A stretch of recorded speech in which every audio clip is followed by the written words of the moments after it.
Bonjour à tous et à toutes et bienvenue sur ma chaîne si vous êtes nouveau. Dans cette vidéo, on va voir comment on peut modifier, déranger, présente dans notre base de données. On va créer une option pour changer le mot de passe de notre application.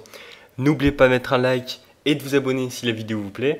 Et maintenant, voici comment j'avais codé le challenge que je vous avais donné en fin de dernière vidéo.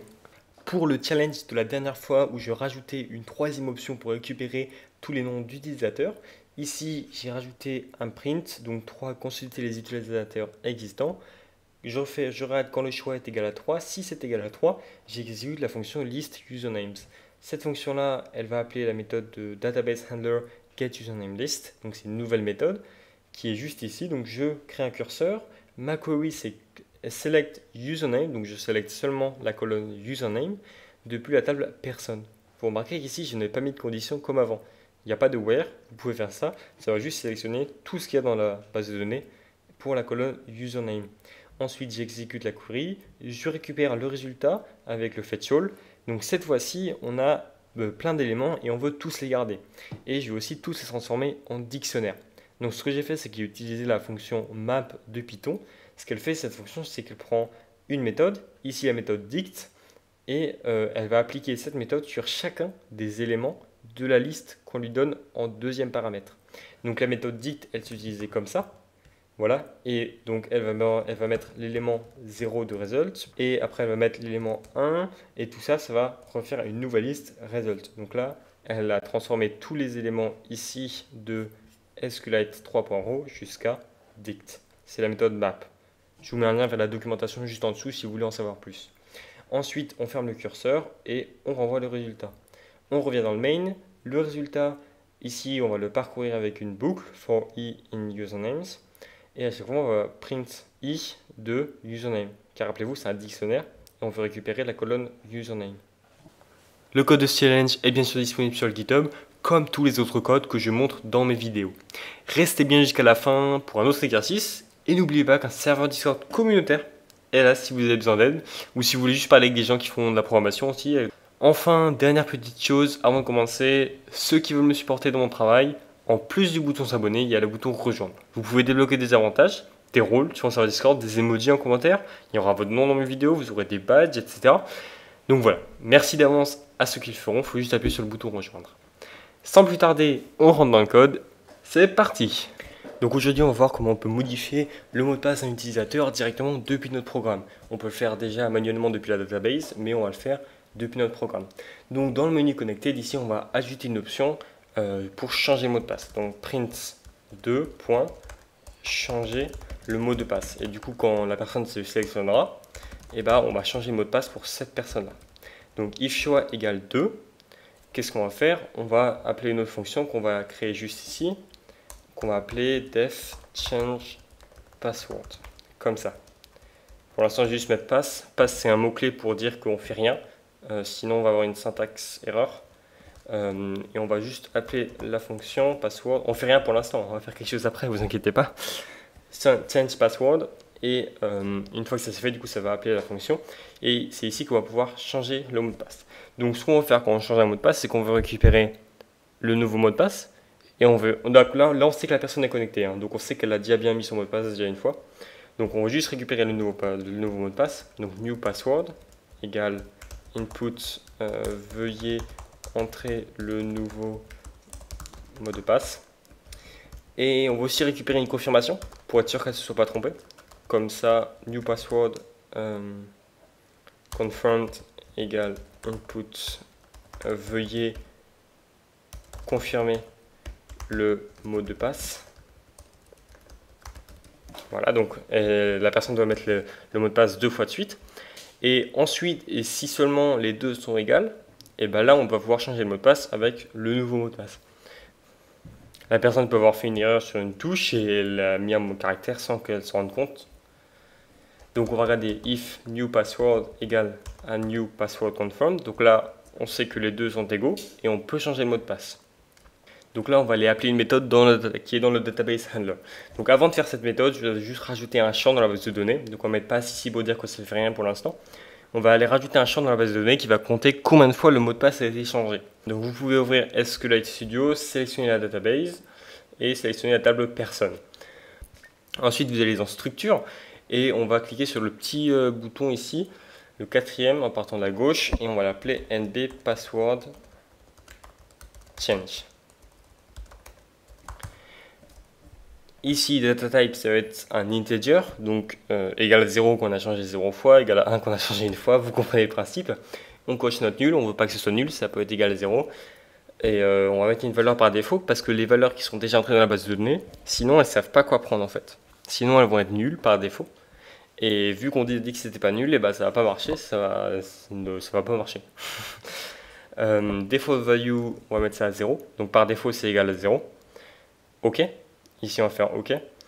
Donc là, on a notre petit récapitulatif. Et une fois qu'on a notre récapitulatif et que c'est tout bon, on va pouvoir cliquer sur le bouton vert ici, valider la checkmark. Hop, OK. Donc ça, c'est les queries qu'il va faire, lui, en arrière-plan. On fait OK. Hop, committed changes for table person successfully. Et on regarde ici, on a bien nos 4 colonnes, dont le NB password change. Et par défaut, il est bien à 0. Donc maintenant, à chaque fois qu'on va modifier le mot de passe, on va incrémenter ici et ça va nous permettre de savoir si des personnes ont déjà changé leur mot de passe. Donc on va pouvoir revenir dans notre code.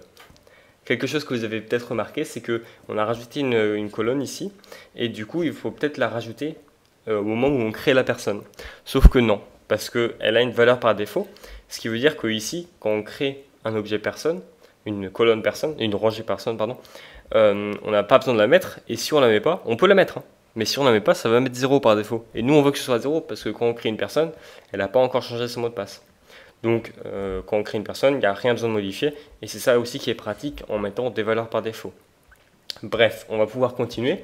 On va aller dans le main. Et ici, on va changer le mot de passe. Donc, on a récupéré le nouveau mot de passe et on a confirmé le nouveau mot de passe. Et ici, on va pouvoir appeler une fonction de database handler. Donc, database handler, on va créer une fonction qui s'appelle, alors attendez, voilà, def change password. Et là, on va avoir besoin de quoi? On va avoir besoin du username, parce qu'on veut savoir de quelle personne on veut changer le mot de passe. Et on va avoir besoin du password. Donc, on va l'appeler new password, comme ça évitera la confusion. Donc ça, c'est le nouveau mot de passe à mettre. Donc, on a besoin du username et du nouveau mot de passe. On va récupérer le curseur, égale self.con.cursor, comme ça. Query égale f. Donc là, ça va être notre query pour modifier des données. Donc comment on fait ça? On va utiliser le champ update. Update, c'est un des autres champs qu'on a vu. On a vu le insert, on a vu le select, et maintenant on voit le update. Là, on va mettre le nom de la table qu'on veut mettre à jour. Donc personne, on veut modifier la table personne. Et ensuite, on va mettre quelle colonne on veut modifier. Donc on va faire set. Maintenant, le nom de la colonne, nous on veut modifier la colonne password. C'est notre colonne qui s'appelle password ici, qu'on veut modifier. Donc password égale, là on va mettre au point d'interrogation, donc on va mettre le new password après quand on fait le cursor.execute. Donc on update personne, on met le password à new password. Et là on va mettre une condition, parce qu'on ne veut pas que ça change pour toutes les personnes, on veut seulement que ça change pour les personnes ayant ce username là. Donc il y aura une seule personne qui aura ce username. Donc where username égale, et encore une fois là on va mettre le username, point virgule. Et on va aussi pouvoir rajouter un à NB password change. Donc ici on va mettre virgule, pour dire qu'on rajoute une autre colonne qu'on va modifier. On va mettre NB password change égale, et là ce qui va être pratique, c'est qu'on peut utiliser en fait la valeur qui est déjà entrée dans la base de données et on va faire plus 1. Donc on va faire égal NB password change plus 1.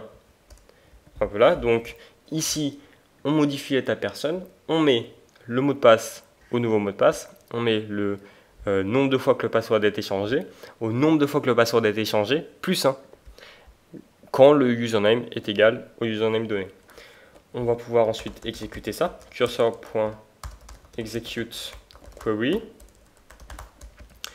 Ici on a besoin du password en premier, donc c'est new password, et ensuite on a besoin du username, donc username comme ça.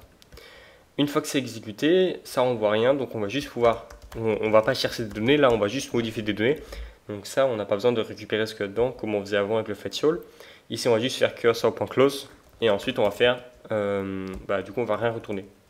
On va juste faire self.con.commit parce qu'on veut enregistrer les changements. Sinon, ça n'enregistre pas. C'est comme quand on fait le insert ici. Donc là, on change notre mot de passe avec cette query et on va pouvoir la tester. Et vous voyez que là, on ne peut pas directement la tester tout de suite parce que là, on ne s'est pas encore préparé, etc. Donc, je vais vous montrer une façon de la tester directement depuis le SQLite Studio. Donc, on va copier notre query ici. Hop, ce qu'il y a dedans.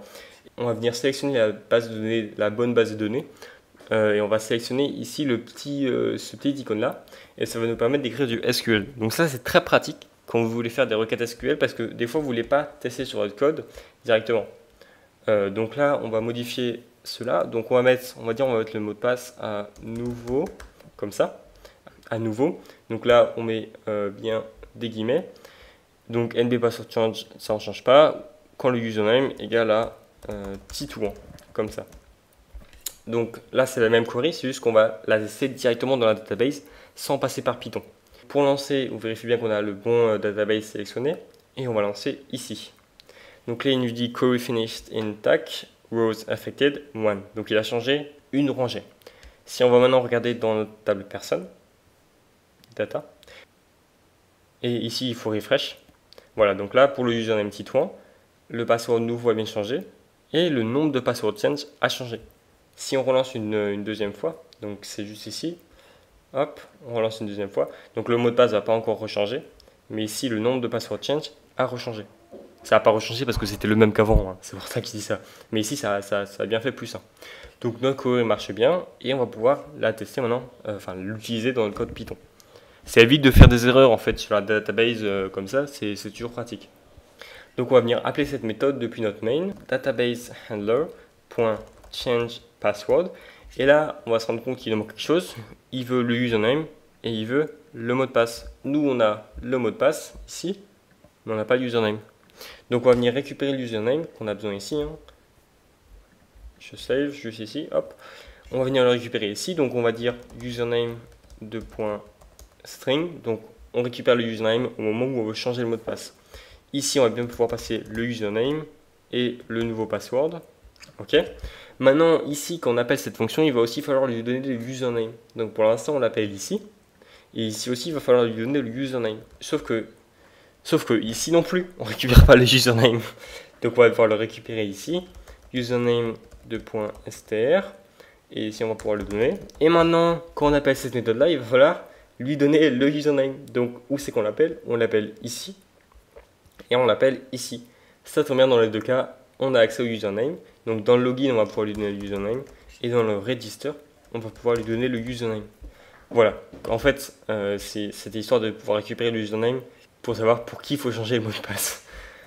Là, si les deux mots de passe sont bons, ça va le modifier. Et après, on va pouvoir faire un petit print de votre mot de passe a bien été modifié.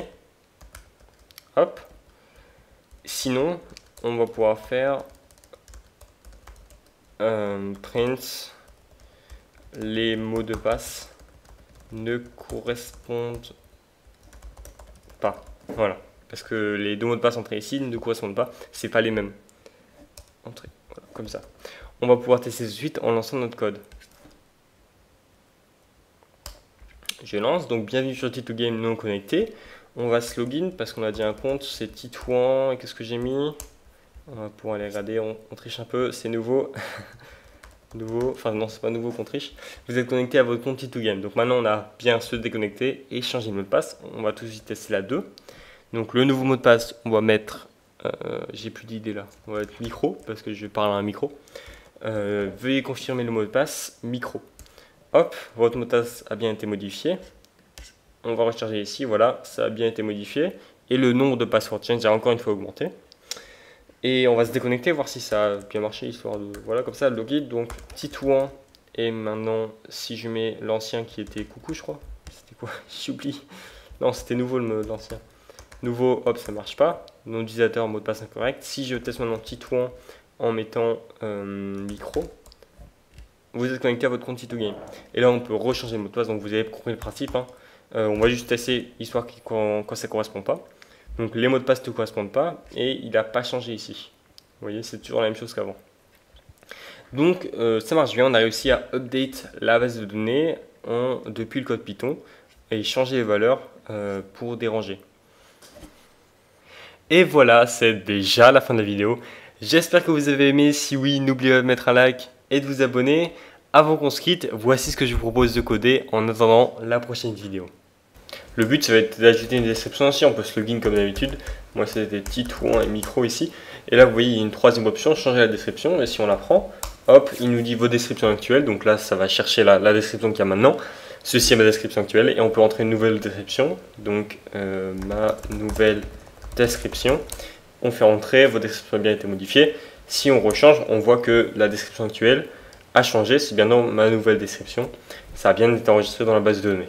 Et en plus de ça, si on met ici description vide, votre description a bien été modifiée et qu'on regarde la description, il nous dit vous n'avez aucune description pour le moment.